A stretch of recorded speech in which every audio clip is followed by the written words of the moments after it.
How's it going, everybody? C-RadTV back here in our video. So, of course, time for another Detroit Lions 2024 NFL Draft Preview. In the last draft preview, we wrapped up the round one portions of the draft preview by taking a look at the top defensive back and safety prospects in the round one of the 2024 NFL Draft. And in this one, we're going to begin the day two portion of the draft previews by taking a look at the top wide receiver prospects in rounds 2 and 3 of the 2024 NFL Draft to see who the Lions should target on day 2 with either their second or their third round pick. So yeah, there are quite a few interesting names to keep an eye on and look at here, so we're going to take a look at some of these names and see who the Lions should possibly look at. Since receiver's still a big need, and the Lions need a big body receiver to fill the need, that's someone that can dominate the corners and dominate on the field and can get separation. Someone that can go get the ball in 50-50 jump ball situations. But anyway, let's go ahead and let's jump right in and see who the Lions should take a look at. Let's go. Alright, so the first player we're going to go over here, hailing out of South Carolina, standing 6'1", weighing 225 pounds, we got Xavier Legette. So for Xavier's strengths, impressive body type would make some box safeties jealous. Strong route runner, has the balance physicality, can fight through contact, impressive at high pointing the football. Dominated Georgia's secondary with the ball in the air for anyone that wants some tape there. Flashes hand-eye coordination, catch radius, can reel in misplaced passes. Capable deep threat, has the speed to separate, prototypical height, weight, wheels, can make an impact on special teams. Experienced kick returner, proven toughness for the job. So a lot of versatility there. In terms of weaknesses, had some lumbering moments when changes route tempo against North Carolina for some more tape there. Tends to leave his feet prematurely, opens himself up at the catch point.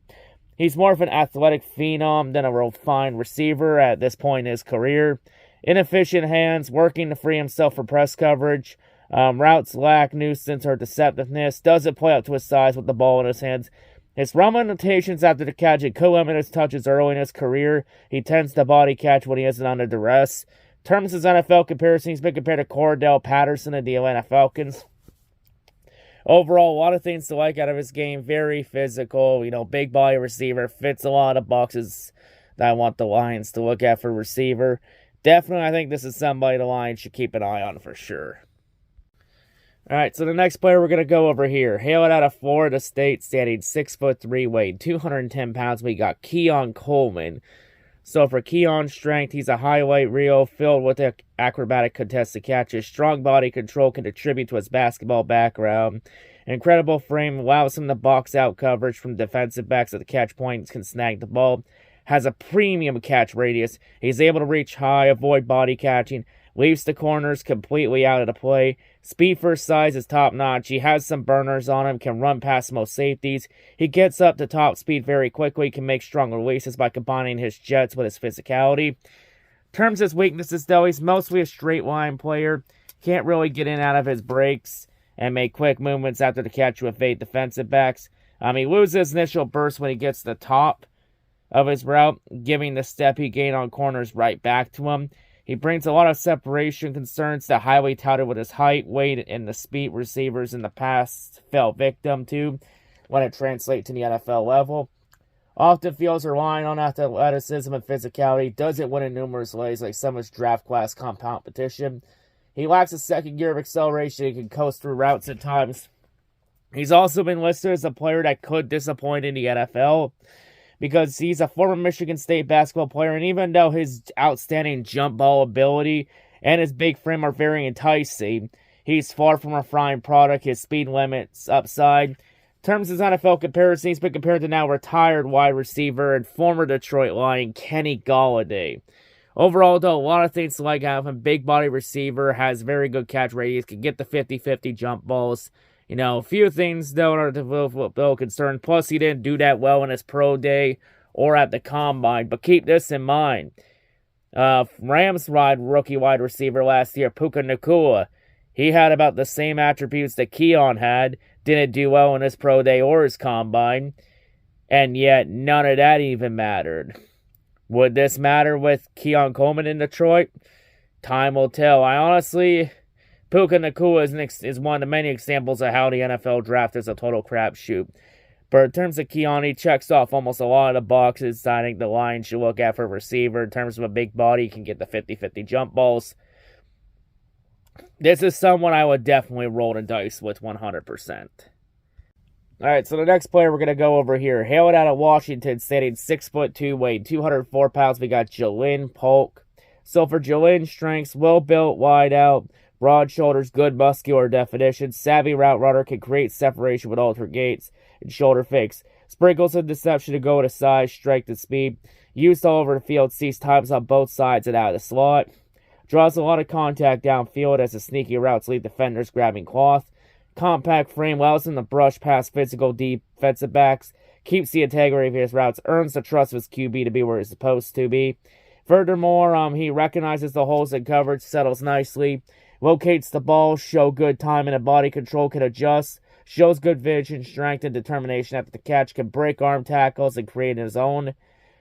Quality run blocker and special teams player. Actively works to help his teammates.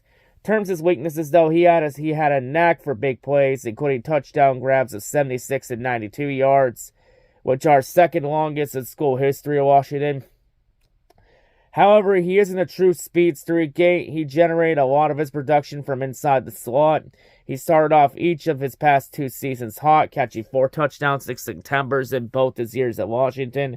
But he slowed down the stretch with just 4 combined scores as the weather conditions worsened in November and December of both the 2022 and the 2023 campaigns with Washington. So he's a player that starts off hot, but he seems to be a bit inconsistent near the end of the season, where you're supposed to be a lot better end of the season when it matters the most. In terms of his NFL comparison, he's been compared to Joshua Palmer, the LA Chargers. Overall, a lot of things to like out of his game for sure, but, his production's been very inconsistent, however. I mean, if he can get that production to be consistent throughout the season, or at least be very good near the end of the year when it matters the absolute most, this is someone I think the Lions should take a gamble on and look at for sure. All right, so the next player we're going to go over here, hailing out of Texas, standing 6'3", weighing 196 pounds, we got Adonai Mitchell. So for Adonai's strengths, lightning quick off the snap, can disappear out the side door against press coverage. Balance and body control allows him to be creative with his release package in ways that most receivers aren't. He's able to track passes over his shoulders without losing speed and positioning. Flows easily through changes of direction. Has a feel for twisting and turning in the air to adjust for misplaced passes. Terms his weaknesses, though, he goes on autopilot, coasts through his routes when the ball isn't coming his way. Lets his focus drift as a blocker. His body language and head movement, it doesn't sell his routes or set up defenders. Has a hitch coming out of his stance. Slows down his route quite a bit.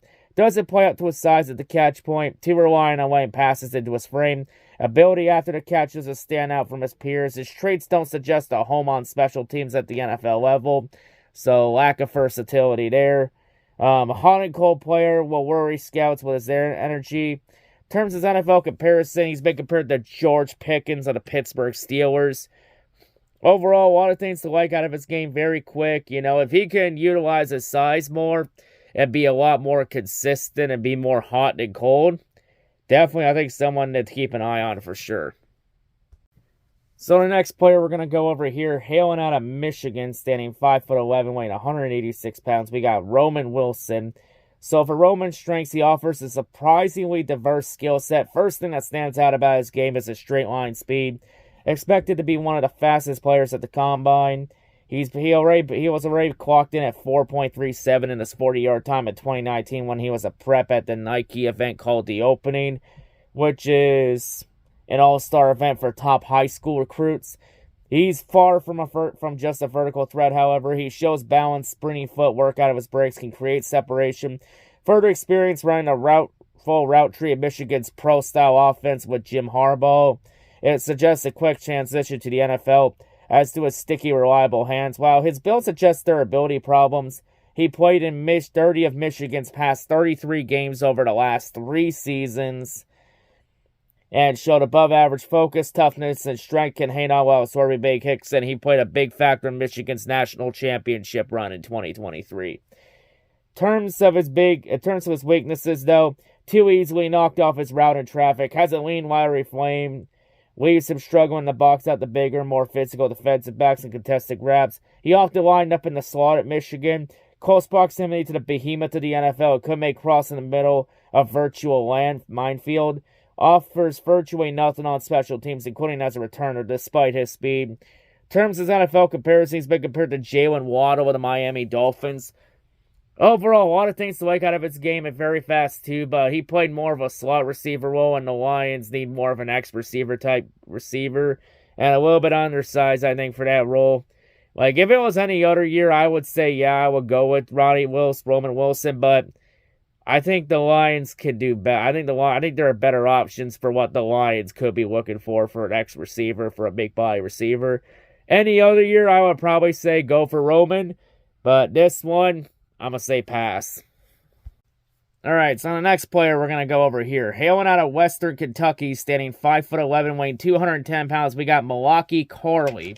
So for Milwaukee, he's your prototype after-the-catch wide receiver because his physicality and strength after the catch made him a huge weapon on screens in college. Should be able to translate those skills easily as an NFL pass catcher. In terms of strength, he's a compactly built wideout, broad shoulders, thick thighs. Appears more like a future NFL running back than a receiver. Quick off the snap, threads corners with his vertical speed, could challenge deep and create room for QBs to operate. At his best with the ball in his hands, earning touches as both a receiver and a runner. Shows impressive balance for a big man, including the ability to tightrope the sideline, as well as good lateral agility, can elude and quicken acceleration. Bulk and strength that help Corley bounce off a lot of tacklers. Offers all sort of possibilities on quick screens and reverses, as well as providing some push as a downfield blocker. Though he does lack ideal experience in the return game, combination of size, speed, and vision suggests untapped potential in this area. He's also been listed as one of them small school studs in this draft class, because even though the stat sheet said he had a down year in 2023, which may dampen some of the hype around him, he's a densely built receiver who functions like a running back near the sideline, but he'll need the right tool system to maximize his tools, which leads right to his weaknesses, as he's a rudimentary route runner at the time, takes the vast majority of snaps out of the slot, and shows limited awareness and diversity in his area.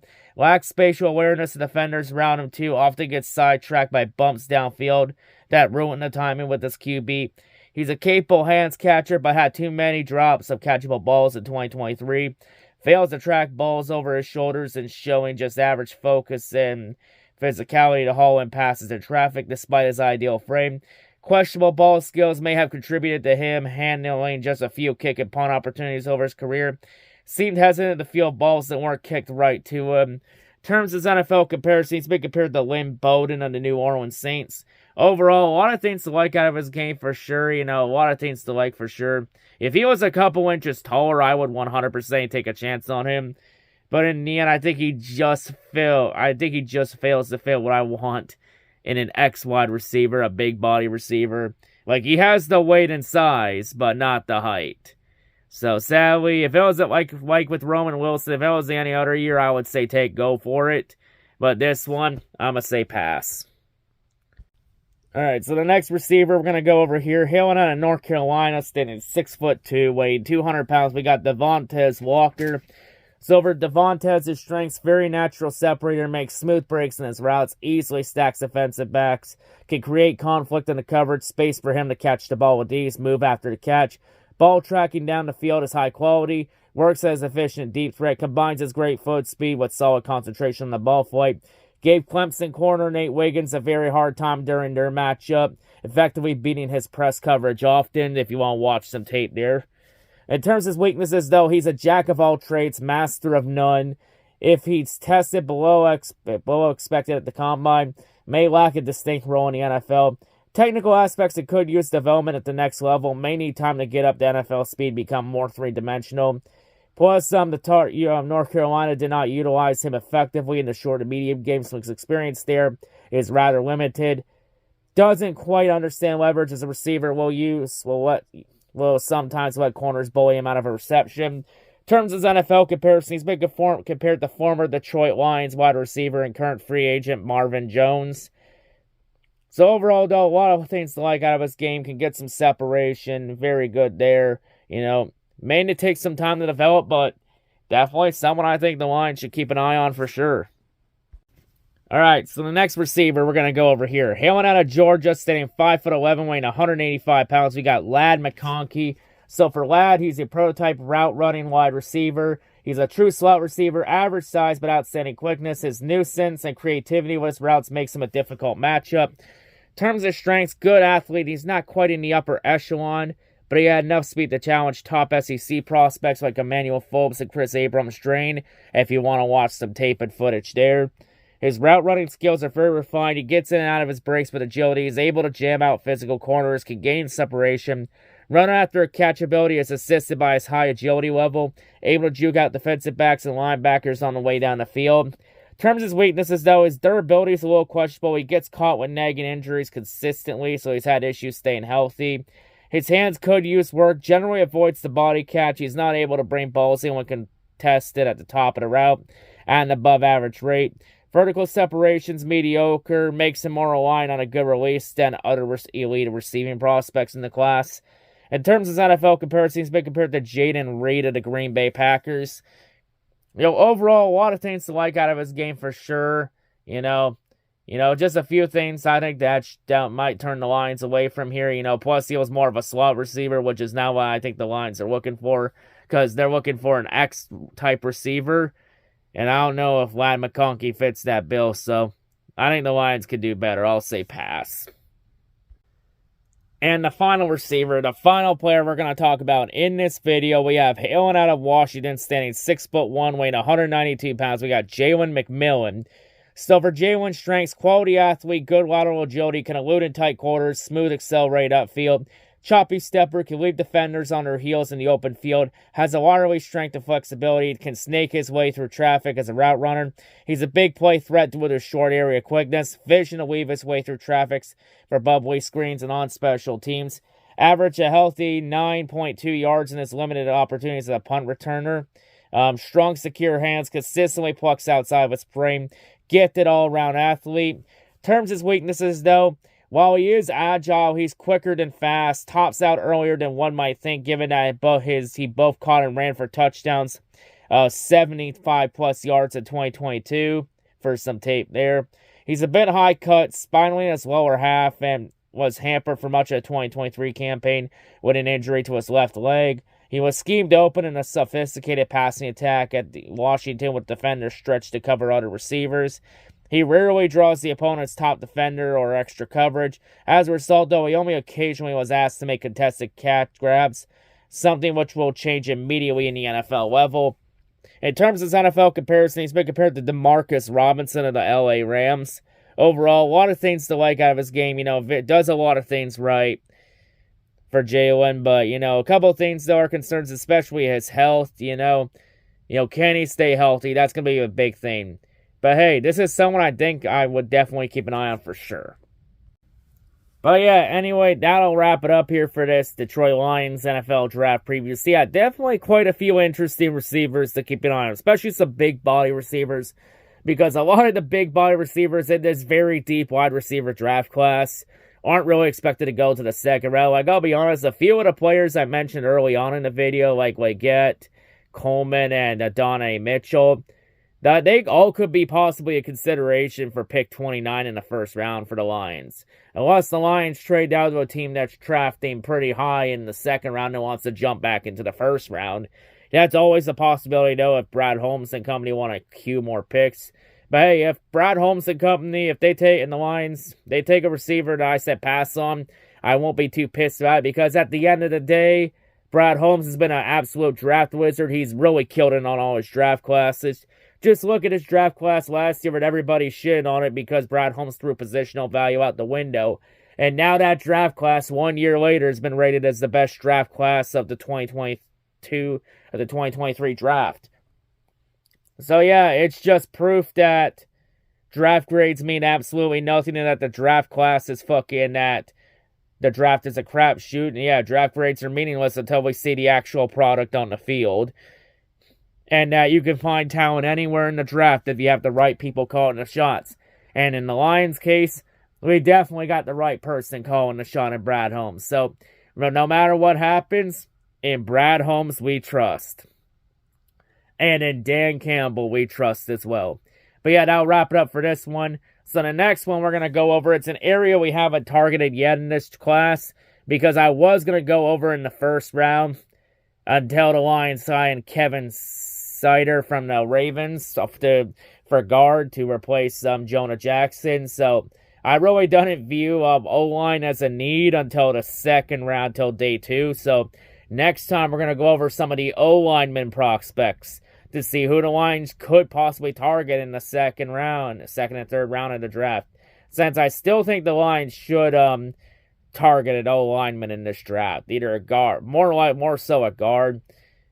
You know, it'll be interesting for sure, especially since Penny still is due his first big boy payday next offseason. But anyway, that'll wrap it up here. That's all I got to say. Hope everyone's a great day, and I'll see you all whatever I make next. I'm out.